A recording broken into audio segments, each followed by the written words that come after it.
Hello, it's Revolver Guy, prepping for poor people again. I want to do a quick video today on how I use Mylar bags for food storage, for long-term food storage, for things such as rice and beans and sugar and flour. I go to Sam's and I try to buy a little bit every month. Sometimes I buy a lot if I have a little extra. I know it's hard for people living paycheck to paycheck to buy a lot of extra food for storage, but you can buy these Mylar bags on Amazon for about $20 for 60 of them. These are gallon bags. They seem to work real well for me anyway. And I have some food that I bought here, 25-pound bags of rice. I think they're about $9 at Sam's. 12-pound bag of beans is $7 or $8.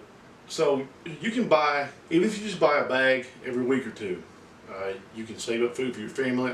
I have a large family. There are 7 living here, so I have a lot of people to feed. And I think it's important that we put some food away because we don't know what the future is going to hold.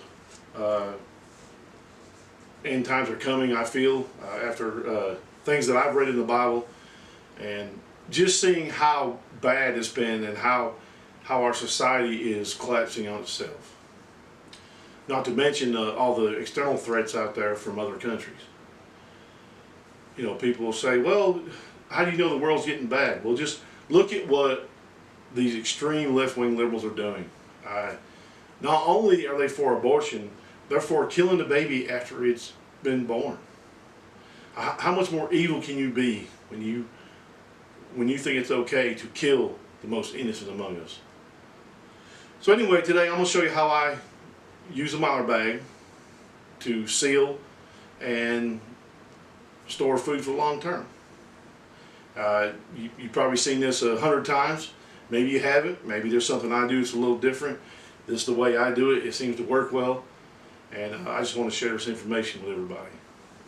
So here we go. Now I can pick this bag of beans up and pour it in the Mylar bag, but it's pretty hard if you're doing it by yourself to do that without spilling it. So I usually just take a scoop and begin scooping it in.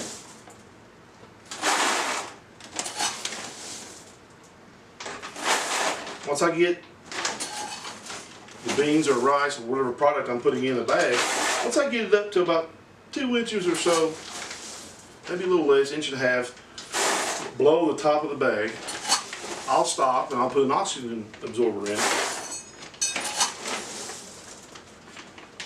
and then I'll seal it with a hair straightener. Just about got it. Just a few more scoops.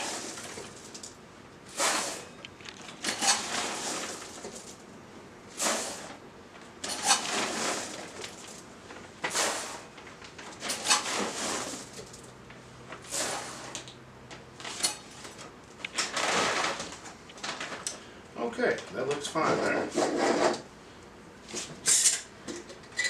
I keep my oxygen absorbers, once I've opened them, I keep them in the mason jar. That way they don't absorb oxygen while I'm working with them and begin working and not have enough left to do their job once they're inside the bag.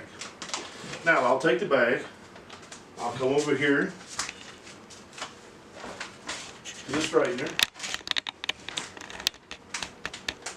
Now I've got it set on 410 degrees, that's what I use.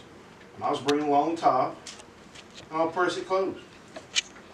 I usually hold it there for 8 or 10 seconds.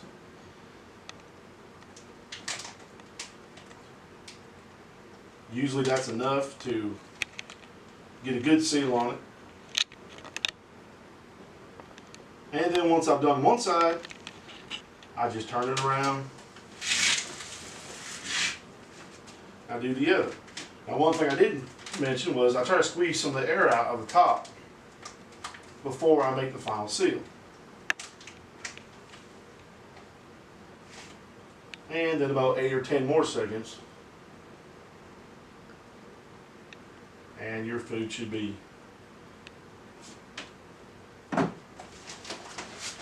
done. I always write the date and what's in the bag, and I always keep these inside of a container like these here. I do that to keep light away from them. Although inside the Mylar bag they should be okay from light. I use this as an extra precautionary, especially from rodents or animals that may get in and try to chew through. They usually don't chew through these. I've never had any problem. I don't have a large problem with mice anyway, but if you live in the country like I do, you'll always have a few mice around. So anyway, thank you for watching this video, and remember, all gun laws are unconstitutional.